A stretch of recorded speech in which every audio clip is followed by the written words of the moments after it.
No início do ano passado, o mundo da moda voltou os olhos para uma passarela diferente. Paris, Milão, Londres e Nova York ficaram de lado por um instante. Pela primeira vez, o metaverso foi o principal palco da alta costura mundial. A Metaverse Fashion Week reuniu mais de 60 marcas, entre elas grandes nomes como Dolce & Gabbana, Elisa Abi e Tommy Hilfiger. A plataforma Decentraland, onde tudo aconteceu, registrou alta de 60% no volume de acesso de usuários únicos durante 4 dias de evento. O interesse do mercado fashion pelas possibilidades do digital vem na esteira do processo sobre o qual a gente falava em episódios anteriores. Com o surgimento dos tokens não fungíveis, os NFTs, como um certificado de posse em ambientes virtuais, a indústria da moda parece ter enxergado uma luz verde para apostar em uma fatia de consumidores interessados na aparência de seus avatares e personagens no metaverso. Louis Vuitton, Gucci, Balenciaga, The North Face, Nike, Coca-Cola e Selfridge são apenas algumas das marcas internacionais que trocaram as fibras pelos bits e começaram a produzir peças para games e plataformas virtuais. A revista Vice divulgou uma pesquisa realizada em 8 mercados globais de moda, com 3.000 entrevistados sobre o comportamento das pessoas em relação ao estilo no mundo virtual. 82% delas declararam já ter comprado algum tipo de item virtual e 1/3 já comprou moda digital. 70% dos ouvidos disse que a compra serviu para criar ou realçar a sua identidade digital, expressar ou ter algo único. O mercado é promissor, segundo a instituição financeira Morgan Stanley, para a qual apenas a demanda por itens de luxo no metaverso pode atingir os 50 bilhões de dólares até 2030. A intersecção entre o universo fashion e o metaverso é o assunto da minha conversa agora com Giovanna Graziosi Casimiro, líder da Metaverse Fashion Week e produtora na Decentraland Foundation. Gigi, obrigada aí por ter aceitado a nossa conversa, super prazer falar contigo. Você que tem uma super experiência aí nessa hibridização de mundos, do mundo físico aí com os universos virtuais. Queria que você contasse pra gente um pouquinho disso, a partir da sua experiência trabalhando na Decentraland Foundation. Lógico, Rita, obrigada pelo convite de estar aqui no MetaCast. Acho que é uma oportunidade única de já começar esse processo de hibridização, não é? Das nossas identidades. E realmente a gente percebeu que eu diria que nos últimos muitos anos a gente já tem discutido essa questão dos wearables, né? Você mesmo já teve envolvimento em projetos que trabalhavam com computação física, que pensavam o vestuário físico conectado à rede. E eu acho que agora a gente vê isso acontecendo de maneira mais acessível à população e mais relacionada a esse mundo dos games e ao 3D. Então a gente percebe que, por exemplo, na Decentraland tem uma comunidade imensa de criadores que só trabalha na criação de roupas virtuais e a gente percebe que essa tendência tem aumentado. Então, não só marcas têm vindo para as plataformas para criar suas próprias coleções virtuais, mas também criar coleções híbridas, né? Que elas de alguma maneira são associadas a produtos físicos, mas também existem em suas versões virtuais. E o mercado de roupas e adereços virtuais, a gente sabe que já vem explorando, né, esse universo que é bastante rentável, né? Vários jogos aí já lucraram bastante com a venda de skins, como você disse, e outros itens aí para os usuários dos games. Mas a gente pode dizer que só agora, acho que é mais por causa da pandemia, com essa coisa do trabalho remoto, as pessoas se acostumando mais com estar digamos aí, nas virtualidades, a gente viu que grandes marcas começaram a realmente olhar seriamente para o público de games, né? E também, por que não, para essas comunidades, como você disse, de vários metaversos. O que você acha que explica esse movimento e as marcas estarem procurando isso cada vez mais? Eu acho que, sem dúvida, o fato da gente ter virtualizado um pouco mais as nossas atividades cotidianas por causa do Covid fez com que a gente também estendesse as nossas identidades, né? Um pouco mais essa coisa da gente sempre estar na câmera e de poder ter outros elementos no topo da nossa própria imagem. Eu acho que isso, sem dúvida, popularizou esse discurso. Mas, ao mesmo tempo, eu acho que as novas gerações estão vindo já um pouco mais imersas nessa questão dos games. Então, eu acho que o desejo de gamificar as experiências de compra, as experiências sociais, os eventos, isso já vem, acho que dos millennials e agora o Gen Z ainda mais forte, então acho que meio que já faz parte dessa cultura popular que a gente está construindo. E é claro que eu acho que no momento em que o blockchain aparece e esses mundos virtuais também são associados com criptomoedas, com transações criptografadas, com contratos inteligentes, eu acho que sai também um pouco desse universo do game e passa a pertencer um pouco mais a esse universo da economia, e eu acho que isso também muda um pouco o olhar sobre esses produtos virtuais, sabe? Pelo menos é isso que eu vejo. Então, de certa forma, a gente pode dizer que isso tem mudado também a relação dos próprios consumidores e o relacionamento desses consumidores com as marcas, né? Que seja aí na criação dessas coleções para as pessoas usarem aí no dia a dia, no universo físico, como também os seus avatares performando nesses universos virtuais. Sem dúvida, especialmente porque é muito evidente que até a maneira como as marcas constroem essas coleções se modifica, porque no momento em que você coloca o teu usuário, o teu consumidor numa experiência em primeira pessoa, né, ele é meio que parte dessa cocriação. Então é isso que a gente percebe, que essas comunidades acabam cocriando com as marcas, ao invés de estarem numa posição passiva apenas de consumidor. Então acho que isso muda muito a maneira como a gente se veste, como a gente consome moda e como a gente vai consumir moda nas próximas décadas. E, Gigi, como que as marcas, como que você vê, né? As marcas de alta costura e também as de fast fashion, como que elas têm se posicionado no metaverso até esse momento? Acho que esse momento que a gente vive agora é um momento muito de experimentação na Web3, né? Então a gente percebe que as marcas elas estão vindo realmente abertas a ver o que funciona. Então a gente percebe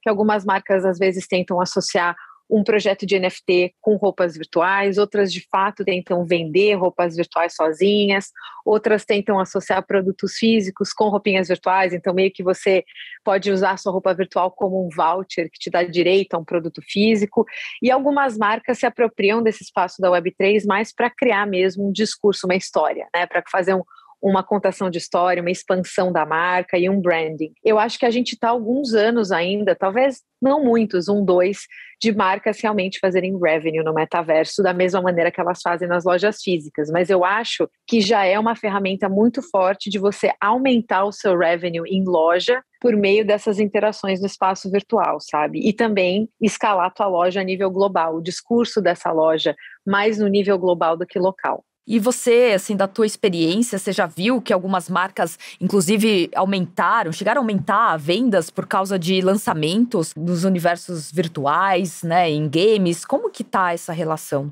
Eu acho que tem uma tendência, assim, para sim aumentar as vendas físicas, mas eu acho que mais do que isso por exemplo, tem uma marca chamada Philip Plein, que ele é uma marca de luxo, bastante conhecida, e ele recentemente lançou uma loja híbrida em Londres, que está totalmente associada com o espaço virtual que ele construiu na Decentraland.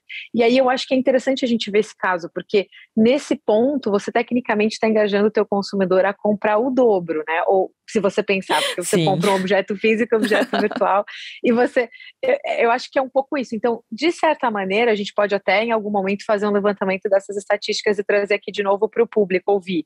Mas a gente percebe que, sem dúvida, você cria um senso de comunidade maior e isso engaja as pessoas a comprarem mais produtos. E se não só comprarem, por exemplo, o projeto do D&G Family, que é a Dolce & Gabbana, o projeto de NFT deles, que você cria essa membership que dá acesso a eventos físicos, que você ganha merch, isso engaja as pessoas a comprarem mais, porque você fideliza esses usuários. Então, se não direta, indiretamente, eu acredito que sim, contribui para a fidelização de compradores e consumidores em geral. Legal, então deu para perceber que para as marcas é extremamente interessante. E para os consumidores, né? Eles só vão ganhar mais? Qual que é o ganho? Quais que são as vantagens, oportunidades? E o que é legal que você vê aí para as pessoas comuns como a gente, que vão estar aí utilizando esses ambientes virtuais, fazendo essas compras que sejam dos seus wearables, skins. O que você vê, assim, de interessante nessa nova experiência que esses universos virtuais estão proporcionando para as pessoas? Eu, pessoalmente, porque eu sou também uma usuária comum, assim, ainda que eu trabalhe com isso, eu tento sempre me colocar como uma usuária comum, uma consumidora comum. Eu acho que o fato de você participar da história e ser uma personagem dessa história que a marca conta já é uma coisa muito interessante, porque a gente está muito acostumado a ficar fazendo scroll de e-commerce, né, ou de propaganda no nosso Instagram, e eu acho que, por exemplo, você tá num espaço imersivo, que você é livre para explorar, que você pode interagir com elementos, isso já é uma outra visão de experiência de compra. Então, acho que do ponto de vista da experiência, isso expande o universo. Agora, do ponto de vista da criação, eu acho que isso abre infinitas possibilidades para que nós, como meros consumidores, sejamos, na verdade, co-criadores, como eu mencionei antes, e também que a gente tenha uma experiência de extensão da visão daquele designer. Então, por exemplo, você nunca poderia estar dentro da estampa de um vestido num show de passarela, mas dentro do metaverso você pode expandir aquela estampa e pode animar aquela estampa e as pessoas podem andar dentro daquele vestido. Então, eu acho que isso é parte do imaginário coletivo, todos nós queremos essas experiências lúdicas. Então, acho que é um pouco de participar da imaginação do criador, ser parte da marca e, eventualmente, se identificar ainda mais com o que você compra daquela marca em particular. Acho que, assim, apesar da gente ter visto experiências anteriores de eventos de moda em metaversos diversos, né? Inclusive relacionado a games. Esse ano a gente viu aí que a Decentraland realizou a primeira semana de moda fora do mundo físico, né? Que foi aí digamos que um grande marco. E você estava à frente, né, dessa semana de moda. O que a experiência que você teve na Semana de Moda te mostrou, né, sobre essas potencialidades e também os obstáculos que, né, os principais obstáculos que ainda existem para a gente fazer esse tipo de evento tão grande, que é tão conhecido já no universo da moda, daqui no mundo físico, levar isso para o mundo virtual? Bom, vamos começar pelos desafios, que daí a gente fala das coisas melhores no final. Então, os desafios, sem dúvida, eu acho que a gente ainda tem um pouco de chão aí para caminhar do ponto de vista de acessibilizar essas tecnologias para todo mundo, ainda que a Decentraland, especialmente, ela rode no browser, né, no navegador padrão, existem algumas limitações de hardware, né, e mesmo de internet, de banda. Então, são coisas que a gente ainda tem que trabalhar para poder realmente popularizar o acesso da maneira como a gente deseja, né? Um outro ponto, eu acho que educar a população de usuários, os novos usuários e também as marcas, é um trabalho que eu acho que a gente tem que fazer mais e mais. E para o ano que vem, o meu desejo é poder fazer um onboarding mais longo dessas marcas para que elas também possam entender o quanto pode ser explorado nesse espaço, que elas podem sair um pouco do universo que elas já conhecem e trazer uma experiência ainda melhor para o consumidor final. Eu acho que foi overwhelming para algumas pessoas, né? Foram muitas coisas acontecendo ao mesmo tempo, então talvez a gente tenha que setorizar um pouco mais, ou talvez expandir o evento em termos de datas, vamos ver como a gente vai pensar nisso. Isso acho que foram os desafios, alguns desses que a gente percebeu. Agora, o que foi muito interessante foi realmente ver um ecossistema assim tão diverso, tá ali disponível para qualquer usuário poder entrar e participar. Eu acho que esse objetivo foi alcançado e a gente trazer para todas essas marcas que já são muito reconhecidas uma primeira oportunidade de colocar, sabe, dip the toe em águas novas, assim, de tentar coisas que não se sabia, coisas que são novas e também experimentar novas estéticas. Eu gostei muito de ver a Dolce & Gabbana vindo com a passarela de gatos, modelos, né? Ah, linda, né?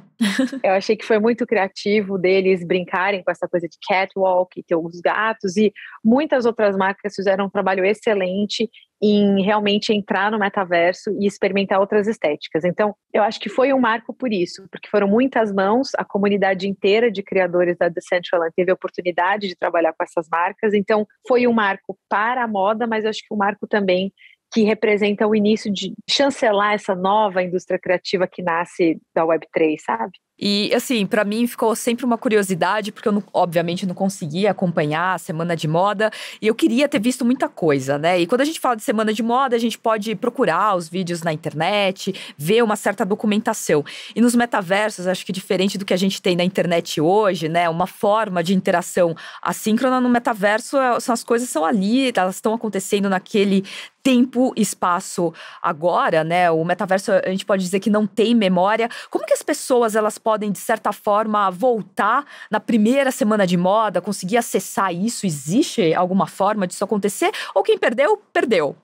Bom, a gente tem vários vídeos que foram feitos. A verdade é que eu acho que é interessante isso que você falou, né? De que, às vezes, esses espaços virtuais não têm memória. Eu acho que é um pouco isso, mas o fato é que todo mundo grava tudo isso, assim, a comunidade inteira tá gravando, a comunidade inteira tá streamando, mas isso se perde, é muito louco, né? Porque é tão distribuído que ninguém acha essas informações. Então, existem muitas gravações, de fato, isso é um ponto que a gente quer poder documentar melhor para que no ano que vem a gente, inclusive, tenha atividades que sejam mais longas, né? Então, por exemplo, os runaway shows, as catwalks, foram de 15 a 20 minutos como no mundo físico, e aí muita gente perdeu. Então, ano que vem a gente talvez loop por 1 hora, mas a gente vai disponibilizar mais e mais material da Semana de Moda no YouTube da Decentraland e também nas redes sociais, a gente tem um Vimeo, e acho que isso talvez seja meio limitado para esse ano, mas a partir do ano que vem a gente vai tentar ter um arquivo mais consistente e quem sabe em algum momento essa discussão já veio dentro da DCL, será que a gente conseguiria construir uma máquina do tempo, não só para a Semana de Moda, mas para cenas da plataforma, de quando a plataforma estava em sua fase pré-histórica, sabe? Então acho que tem esse interesse em muitos setores. Nossa, isso seria sensacional, porque já que a gente não consegue ter isso aqui no mundo físico, por que não ter uma máquina do tempo no metaverso? Gigi, acho que só para a gente finalizar aqui a nossa conversa, acho que a moda tem uma relação muito grande como a gente cria as nossas identidades, né? Como que a gente se apresenta para o mundo, assim. Como que você vê essa criação de moda virtual dentro dos metaversos também influenciando a criação da identidade das pessoas, não só enquanto avatares, mas também aqui, né, no nosso mundo físico? É claro que hoje, né, Rita, a gente percebe que ainda existe uma distinção muito grande do que a moda física para a moda virtual. Eu acho que é só porque a gente está no começo de uma jornada muito mais complexa dessa moda híbrida, e eu acho que o que hoje a gente separa no futuro muito em breve, a realidade mista, a realidade aumentada vão permitir que as nossas roupas virtuais e a nossa identidade virtual nada mais sejam do que uma extensão permanente ou temporária, a sua escolha, da sua identidade no mundo físico, né? E a gente vai estar habitando esse único espaço-tempo que é híbrido. Eu realmente acredito nisso, talvez não em 10, talvez em 20 anos, mas eu acho que isso vai acontecer. Então, da maneira como eu vejo, é que o que a gente está construindo hoje é realmente esse comecinho de uma série de identidades que a gente vai poder adotar. E eu acho que isso é muito importante para nós. Eu sempre gostei muito de fazer cosplay quando eu era mais nova, e ainda gosto. E eu acho que isso é muito normal do ser humano, de que a gente gosta de ter essas múltiplas possibilidades do ser, né? E o metaverso, ele meio que normaliza isso, e normaliza essa extravagância de que você pode ter, sei lá, uma asa neon, entendeu? Com flores animadas em volta de você. Voar. Voar, você pode voar. Exato. Então, eu acho que tem tantas coisas que fazem parte do desejo coletivo humano que se tornam realidade no metaverso. Então, eu acho que é o começo de uma hibridização do que a gente conhece como moda, e que no futuro você vai poder escolher essas identidades. Cada dia você está numa vibe, da mesma maneira como a gente escolhe maquiagem e roupa, e essas identidades vão ser animadas, né, com tecnologias híbridas no topo do que a gente entende como moda tradicional. Pelo menos essa é a minha visão. Vamos ver se a gente chega lá, acho que sim. Demais, Gigi. Super obrigada pela conversa. Espero que a gente consiga continuar conversando sobre esse assunto que é incrível, mais e mais. Obrigada, Rita. Obrigada a todos e nos vemos na Decentraland, em todos os metaversos, qualquer um. Com certeza. Tchau, tchau. Depois de falar sobre o metaverso como uma plataforma viável para o negócio da moda, agora é hora de falar sobre as potencialidades do beat como matéria-prima do estilo. Até que ponto as tendências do mundo físico influenciam e são influenciadas pelo que se usa no virtual? E qual o balanço entre ganhos e perdas criativas resultantes de, por um lado, a quebra de amarras impostas por fatores como as leis da física, convivendo, ao mesmo tempo, com as limitações tecnológicas dos espaços digitais? Quem responde essas e outras perguntas sobre estilo e metaverso pra gente agora é a Bruna Petreca, pesquisadora no renomado Royal College of Art, um dos principais nomes quando o assunto é moda e sua relação com a arte. Bruna, prazer falar contigo, obrigada pela oportunidade. Você que já estuda há bastante tempo essa hibridização entre o mundo físico e o mundo virtual, principalmente no universo da moda, né, que tem essa questão do toque. Queria que você falasse um pouco pra gente o que você acha dessa possibilidade de expansão de identidades que os avatares trazem, né, de remodelar um pouco a construção de quem a gente é e os nossos valores, e quais as principais diferenças entre fazer moda dentro e fora do metaverso. Rita, obrigada, prazer em estar aqui com vocês hoje. Eu queria começar falando assim sobre moda como a gente entende no físico. A moda, ela é multissensorial. A moda, ela acontece no corpo e no corpo em movimento. Essas são questões que a gente, quando leva para o digital, começa a trazer um monte de crise, porque são tensões, né? A linguagem da moda é posta em questão no mundo digital.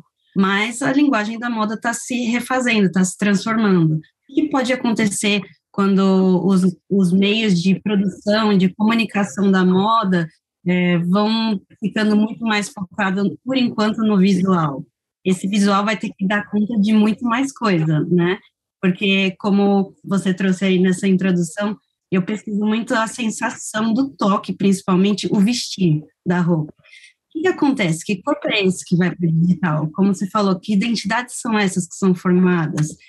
Isso é algo que a gente tem pesquisado bastante no meu grupo aqui na Inglaterra, né, na Royal College of Art, que começar a entender qual que é o papel desses vários estímulos sensoriais em sentir que as pessoas estão conseguindo se expressar quando elas vestem roupa e como que muda, o que a gente precisa dar de estímulo quando a gente vai para o digital, para continuar tendo essa possibilidade das pessoas sentirem que estão conseguindo se expressar, que elas estão demonstrando a identidade delas, que elas estão construindo identidade, né? Então, isso é um desafio, e é um momento mesmo de tensão do que é a linguagem da moda e como que a gente refaz ela. E como que você enxerga essa expansão de limites do corpo, né? Até que ponto que isso pode ser interessante para nós também, não só no universo virtual, porque a gente sabe que a construção dessas identidades dentro é super interessante, mas o que isso muda para a gente aqui do lado de fora? Eu acho que para a gente se relacionar com isso, é importante pensar em desafios e oportunidades, né? Então, essa expansão que o digital pode trazer, a gente pode causar uma imersão. Então, por exemplo, a gente pode entrar em mundos que normalmente a gente talvez não poderia entrar se a gente estivesse só aqui no físico. Então, toda a parte de narrativas, de experiência que o mundo da moda também traz e que às vezes ficava muito relegado ali para o mundo das passarelas, né? Ou a parte de conceito, como que as marcas comunicam uma aspiração, algo que eles estão tentando criar como uma fabulação, passa talvez a ser algo que pode ser mais difundido no metaverso. A gente pode entrar nesses universos da moda. Então, nisso eu vejo uma grande possibilidade de ampliação. Outra área muito importante voltando para o multissensorial, tem um grande avanço em entregar estímulos para os outros sentidos. Então, hoje eu estou pesquisando, por exemplo, com 2 empresas startups daqui da Inglaterra que são super interessantes. Uma chama Widgets, e eles têm criado dispositivos para entregar estímulo, por exemplo, de perfume, cheiros, digitalmente. E a outra chama Ultralip, e é uma empresa que está fazendo toque por ultrassom. Então, através de manipulação do ar, por microfonezinhos, a gente consegue entregar experiências já táteis também. E tudo isso acontecendo junto com a coisa visual. Então, tem muita possibilidade de realmente de expandir aquela experiência que a moda tem um grande papel sobre criatividade, o lúdico, o fantástico, como vestir moda de um jeito diferente, né, no digital. Interessante, porque é uma possibilidade de explorar aí novas estéticas, novas experiências sensoriais, como você disse, e por que não, né, gamificar um pouco a nossa vida.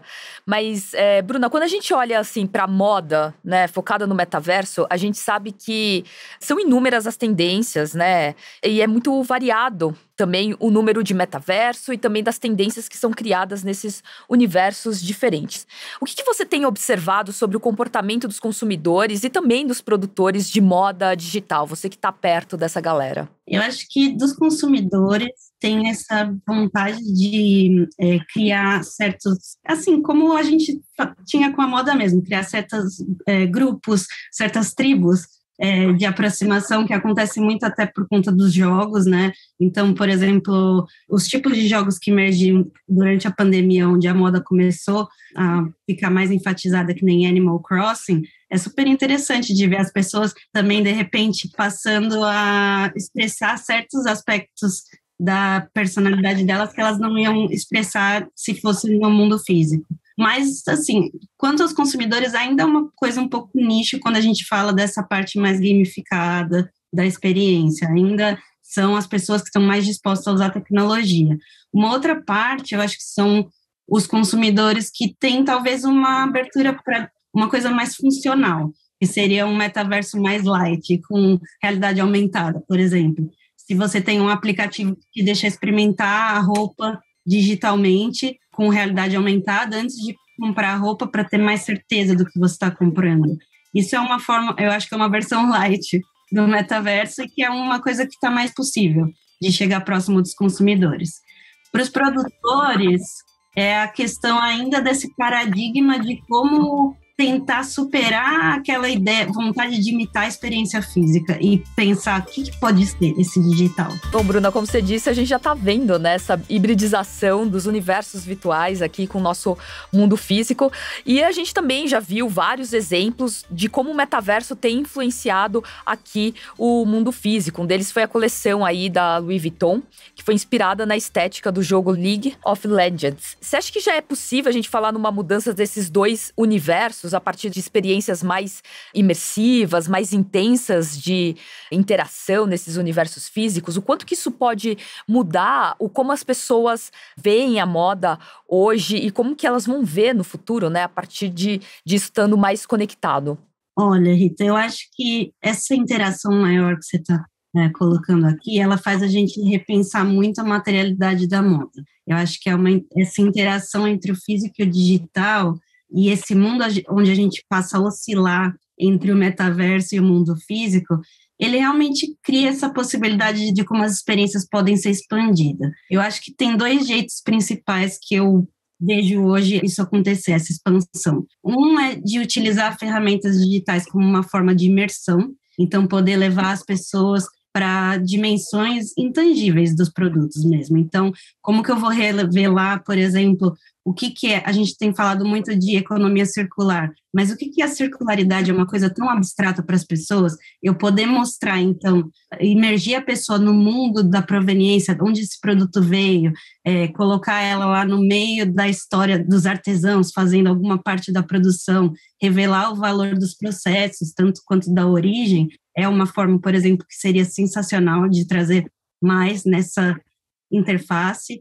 E a outra coisa também é resgatar certos aspectos, como eu falei antes, da criatividade, do lúdico fantástico. Como que a gente pode mesmo explodir essa questão das narrativas da moda e trazer as pessoas para sentir, para viver essas narrativas de uma forma mais imersiva e que traga um contato, talvez, com as marcas que seja um pouco diferente. Novas formas das marcas se conectarem com os seus consumidores. Legal, Bruna. Para finalizar, o contrário, você acha que também vai acontecer, né? Nesse universo que a gente está falando, não dos tecidos, da modelagem, que, né, tem muito a ver com a gravidade, caimentos, mas a gente está falando de, basicamente, informação, né? Porque a gente está falando daí de objetos 3D que estão modelados em cima de um avatar que vai performar aí no universo virtual. O quanto que isso que a gente tem na virtualidade, você acha que vai influenciar o nosso futuro e o futuro da moda aqui do lado de fora?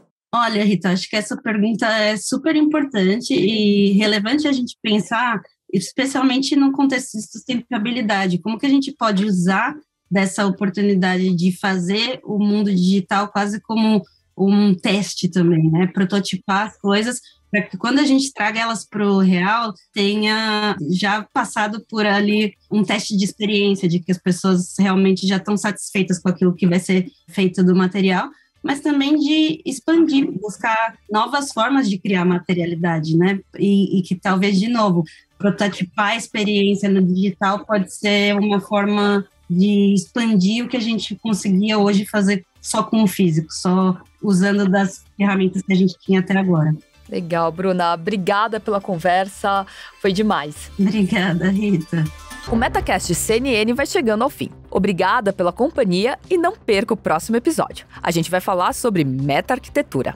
Com a minha apresentação, Rita Vu, esse podcast foi produzido pela Maremoto para CNN Brasil. Roteiro e pesquisa, Rita Vu e Lucas Scherer. Produção, Danilo Santana. Edição e sonorização, Felipe Gomes. Coordenação geral, Paula Weinberg e Felipe Gomes. Coordenação de produto, Verônica Schneider. Coordenação editorial, Manuela Menezes. Você também pode ouvir o MetaCast CNN no site da CNN Brasil. E aproveite para conhecer os nossos outros programas em áudio. Acesse cnnbrasil.com.br/podcasts.